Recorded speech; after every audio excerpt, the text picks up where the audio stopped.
बॉलीवुड की सबसे कम उम्र की सुपरस्टार दिव्या भारती की मौत 32 साल बाद आज भी भारतीय सिनेमा का सबसे बड़ा रहस्य है।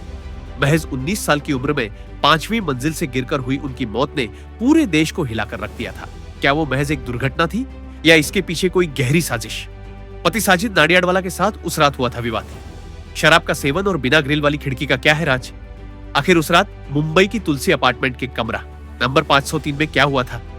जानिए दिव्या भारती की मौत से जुड़े वो अनसुने पहलू जिन पर से 32 साल बाद भी पर्दा नहीं उठ सका है। मुंबई बम धमाके के बाद बॉलीवुड अनाथ हो गया था। दिव्या भारती ने 1992 में फिल्म विश्वात्मा से बॉलीवुड में कदम रखा और उनका गाना सात समुंदर पार आज भी हर पार्टी की जान है। इसके बाद शोला और शबनम, दीवाना और दिल आशना है जैसी फिल्मों ने उन्हें सुपरस्टार बना दिया। उन्होंने एक ही साल में 12 से अधिक फिल्में साइन की थी, जो आज भी एक रिकॉर्ड है। लेकिन सफलता के इसी शिखर पर उनकी मौत की खबर आई।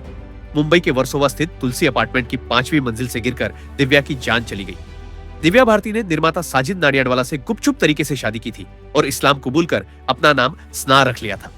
रिपोर्ट्स के अनुसार मौत वाली रात दिव्या काफी तनाव में थी। कहा जाता है कि उस रात साजिद और दिव्या के बीच किसी बात को लेकर तीखी बहस हुई थी। विवाद की वजह साजिद के परिवार द्वारा इस शादी को स्वीकार न करना या दिव्या का अपने करियर और निजी जिंदगी के बीच संतुलन न बना पाना बताया जाता है। हालांकि साजिद ने हमेशा इन बातों को नकारा है, लेकिन चश्मदीदों का कहना है कि उस रात माहौल सामान्य नहीं था। 5 अप्रैल की रात दिव्या के घर पर मशहूर डिजाइनर नीता लुल्ला और उनके पति मौजूद थे। दिव्या शराब पी रही थी और सोफे पर बैठकर बात कर रही थी। इसी बीच वो उठकर खिड़की की तरफ गई। उस अपार्टमेंट की खिड़कियों पर ग्रिल नहीं लगी थी। बताया जाता है कि दिव्या खिड़की की चौखट पर बैठने की कोशिश कर रही थी। तभी उनका संतुलन बिगड़ गया और वो सीधे नीचे पार्किंग एरिया में जा गिरी।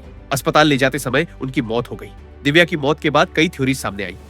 कुछ लोगों ने इसे अंडरवर्ल्ड से जोड़कर देखा, तो कुछ ने इसे हत्या करार दिया। आरोप साजिद नाडियाडवाला पर भी लगे, लेकिन कोई सबूत नहीं मिला। पुलिस जांच में यह सामने आया कि दिव्या के खून में शराब की मात्रा काफी अधिक थी, जिससे यह निष्कर्ष निकाला गया कि नशे की हालत में संतुलन बिगड़ने से यह एक दुर्घटना थी।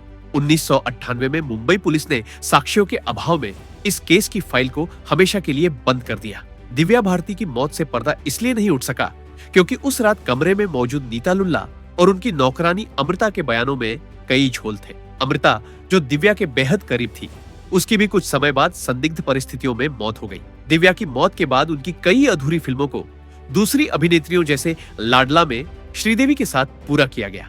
आज भी जब दिव्या भारती का जिक्र होता है तो उनकी मासूमियत के साथ साथ उस रात की खौफनाक दास्तां लोगों के जहन में ताजा हो जाती है।